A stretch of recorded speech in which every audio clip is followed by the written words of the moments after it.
Welcome to the Leadership Bootcamp Podcast. This is Jeff Strauss.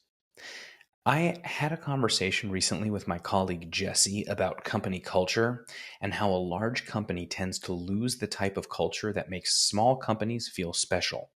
Now, I've experienced this myself, having worked at companies as small as 12 people to as large as tens of thousands.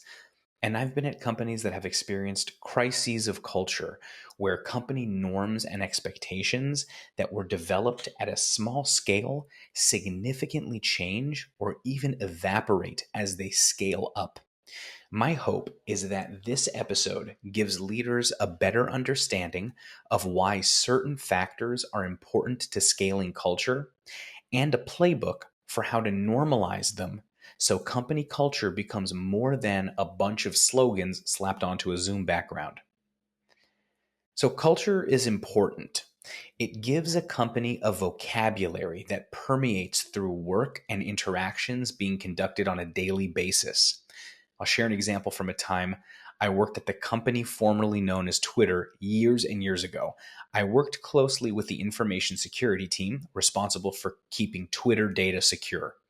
We developed an internal app that would run software updates on all company computers on a specific schedule, which was partially controlled by the user. The user could defer an update. So this was before the time where operating systems had this feature built in where the little pop-up says you have a software update available and you can click not now. This was before that time. And one day, this app did its thing on the CEO's computer, and the CEO's computer restarted while he was in the middle of a big presentation. Now, I was sitting with the security team the next day when he came into our area and expressed his severe discontent, let's say, and he requested that he be exempted from running this app on his computer. Now, a key detail here is that at the time, Twitter was under mandate by the Federal Trade Commission to have certain requirements met within its environment, and this app helped us meet those requirements. So as we debated amongst the team what to do to satisfy the CEO, but also to satisfy these FTC requirements, one of our security engineers said something I'll never forget. She asked, "Since when does the CEO dictate security policy?" Now, Twitter's culture enabled this type of question to be asked, and it enabled the response that followed, which was, "So sorry, you are a high-value target as the CEO, and we cannot exempt you." Now, on the contrary, you're also the lucky recipient of all of the controls that secure you. There are pros and cons to being the top dog, but we do recognize the problem and will make adjustments. So how did Twitter's culture enable the debate and response? In some way, each of the elements I'm going to discuss in a bit was expressed, but at the core, a set of shared values that was championed by leadership permeated the conversation. Twitter had 8 core values, 3 of which were communicate fearlessly to build trust, which is a value I still use verbatim today, be rigorous, get it right, and defend and respect the user's voice. And because our leadership espoused these values openly, we were unafraid to tell an angry CEO that we couldn't acquiesce to his demands, but we respected his perspective and we're going to adjust how we move forward. And we'll talk about much more of this in just a few moments.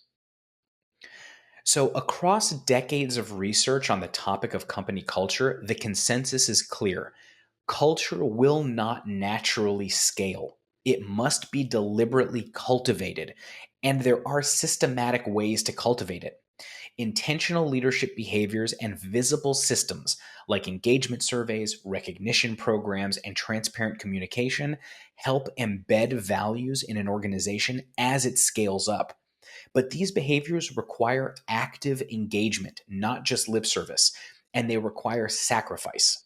And often, the things that are sacrificed as a company grows are the ones that both challenge people in ethical ways and are not perceived as having a bottom line impact. And values are often one of these things. But when companies sacrifice their values, just as when we individuals or society sacrifice values, we tend to see cultural deterioration. A very common example within a company is communication. I'm sure we've all experienced this at companies we've worked at, large or small. At smaller sizes, communication tends to be transparent, frequent, personal, cordial, and without a perceived hierarchical boundary. There's a perception of a balanced power dynamic, especially in a small startup where all hands are on deck doing all kinds of jobs to grow the company. A new engineer or accountant can talk to the founder directly, share an idea, and have it implemented. As a company grows, this doesn't become impossible, but it becomes more challenging. Hierarchies often become necessities as a company scales up, but they can also become layers of cultural abstraction and contributors to cultural deterioration.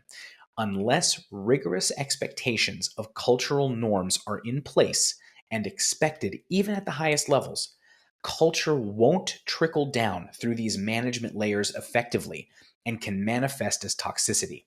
Fast-growing companies need to spell out and reinforce the cultural values that will sustain the business once informal storytelling no longer reaches everyone.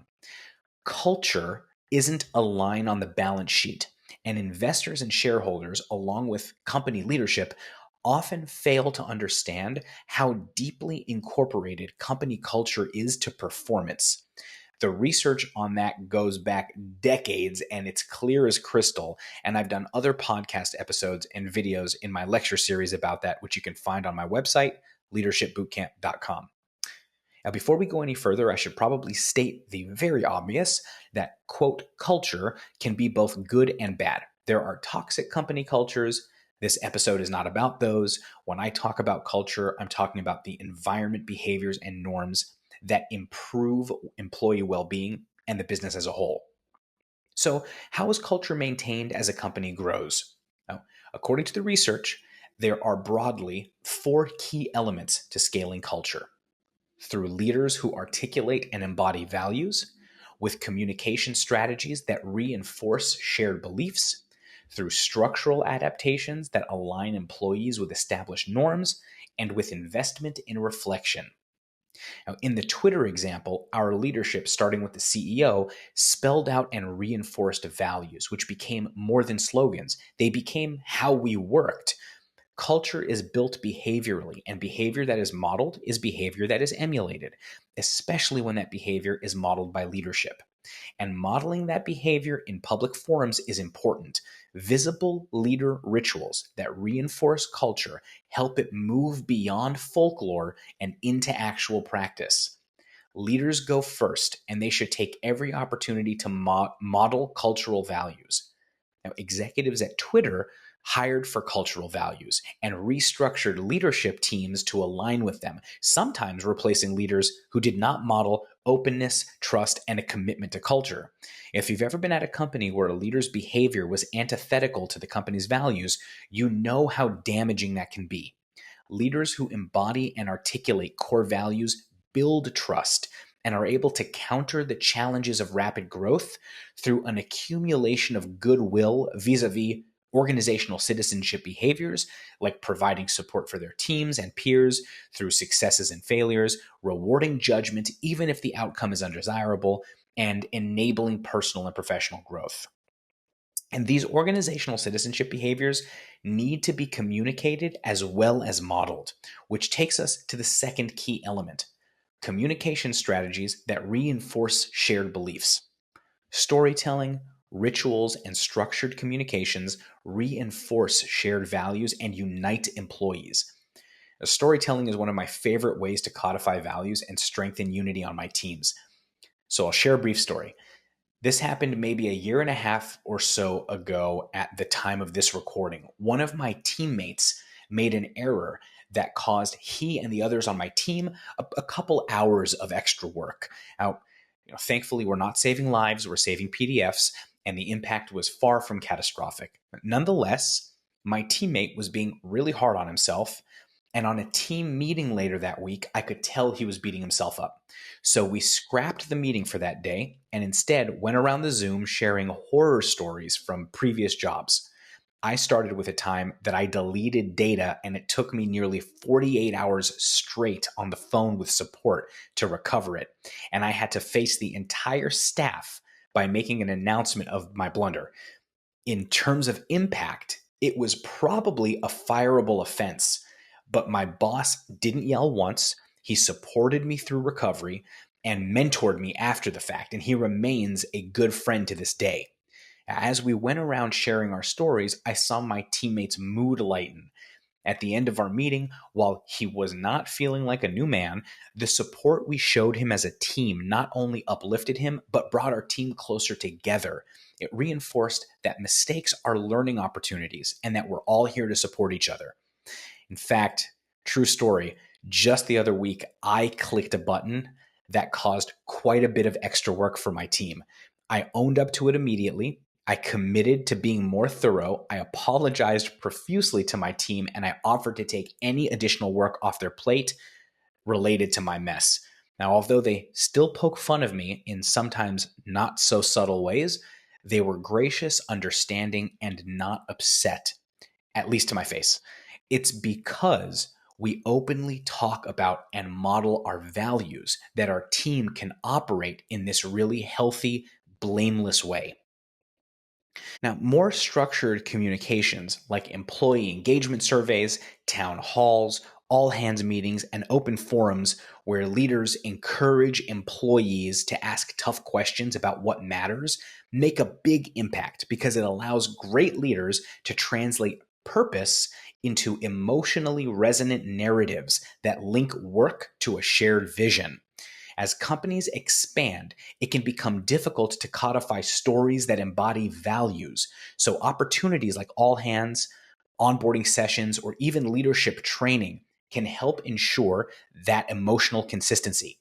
Transformational leaders appeal to moral values not through data alone, but through symbolic language, metaphors, and compelling stories that win hearts and minds. And communication also has to shift from transmission to engagement. The Twitter example is a good highlight of this. We weren't dictated to, although we were angered to. We were engaged in a dialogue with the CEO, which enabled internal debate, allowed us to ask the right questions to frame the right perspective and to make the best decision. It's why I'm actually really thankful for the experience because I can recount it, and I have many times as an example of how corporate values directly enabled better performance and outcomes.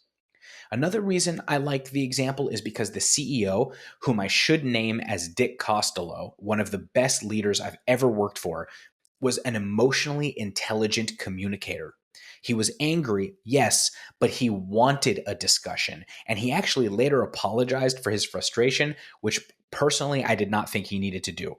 But it's important to call out because as bureaucratic layers grow, leaders must model emotional intelligence visibly by admitting mistakes, showing empathy, and recognizing efforts. Aristotle once said that we believe good men more fully and more readily than others, and this maxim remains true today. Man or woman, ethos is one of the most persuasive devices. Now let's turn to the third key element, structural adaptations that align employees with established norms. Leaders should also be supporting initiatives that institutionalize culture through systems like incentives, metrics, enabling hierarchical structures, and policies, training, and feedback loops. Behavior that upholds cultural norms and not just outcomes should be rewarded. And this can be done by incorporating cultural metrics into performance reviews or designing compensation and recognition systems that visibly reinforce desired norms, like team bonuses for collective success, for example. One of the most important, but one of, if not the most challenging structural adaptations is evolving hierarchies into enabling scaffolds that empower local decision-making while preserving shared norms. That was a big sentence. But as a company grows, This works by adding management structures to accommodate increased headcount while maintaining informal ties across the company. For example, the strategy I use on my team is that everyone is empowered to get the job done. They don't need my permission to reach out to the people they need to talk to. If they need to reach out to a leader in a different organization in the company, they don't need me to make an introduction to maintain a veneer of chain of command or control. If I have a pre-existing relationship with another leader, sure, I'll make it a soft landing. Otherwise, everybody on my team is totally capable of introducing themselves. And my team knows what I'm there for. I'm there to set the mission and vision, to keep everyone aligned, to clear blockers, to prevent burnout, and to lend an extra pair of hands if they feel they can trust me clicking around in one of their tools, which, by all accounts of my recent work, I don't know if they do. And reinforcing this kind of ethos, or whatever cultural rituals and norms they may be, to every employee via training, in evaluations, and in new employee onboarding, reinforces these structures and spark reflection and continuous renewal rather than simply static compliance. And let's talk about one important factor since I mentioned reflection, and that's the importance of feedback loops in a cultural process. Growth introduces complexity, and feedback systems act as cultural stabilizers to detect and correct misalignment. However, a company decides to design feedback loops, general best practices apply. They should be short, specific, and relevant, and they must be structured to determine if the audience is receiving the message as intended. This is also that cultural initiatives can be measured and assessed for maximum positive impact. Feedback loops like pulse surveys, you talked, we listened type communication, and even at the lower layer, cultural feedback loops on individual teams all improve team and company performance. Culture is really quite interesting in that way. It really does trickle down from the top, but cultural improvements at the micro layers on teams, for example, result in standout performance within those teams' organizations, and that's noticeable. And from that perspective, cultural change may be possible from the bottom up too. So let's talk about the fourth key element. It's not enough for leaders to exhibit these behaviors and qualities. And although creating systems to enable scaling culture are crucial, that's actually not the whole picture either. Leaders need to actively and continually invest in culture as a strategic discipline, a structured process for self-awareness, feedback, learning, and renewal. And investment isn't necessarily financial, although I've briefly touched on rewards and compensation tied to cultural metrics. Leaders need to normalize organizational citizenship behaviors through modeling them themselves, as we've discussed. They should share regular communications reflecting on new learnings after key initiatives and be open about the successes and the failures. Reflection should be built into the company's operating rhythms through regular retrospectives after projects and pause points in growth projects to reflect on what's happening, how it's happening, and why it's happening, and be open and transparent about it. And during crises or turbulence, which we'll talk more about in a moment, encourage transparent reflection so that errors become teachable cultural moments. A leader can highlight, for example, times where alignment and collaboration achieved a business goal. In the Twitter example, respectful debate and considering diverse perspectives led to an outcome that exceeded our business obligations. And of course, there is no better way to show support for an initiative than to earmark funds for it. So recognition and celebrations that showcase values and not just outcomes can be financially supported by leadership. And that's a very strong vote of confidence for culture. Leaders who invest in reflection create organizations that think, learn, and grow without losing themselves in the process. These four key elements permeate through distributed cultures where people are geographically dispersed or work from home, but they're even more powerful when leaders recognize how in-person gatherings are one of the most essential cultural mechanisms for alignment, trust, and renewal, especially during scaling.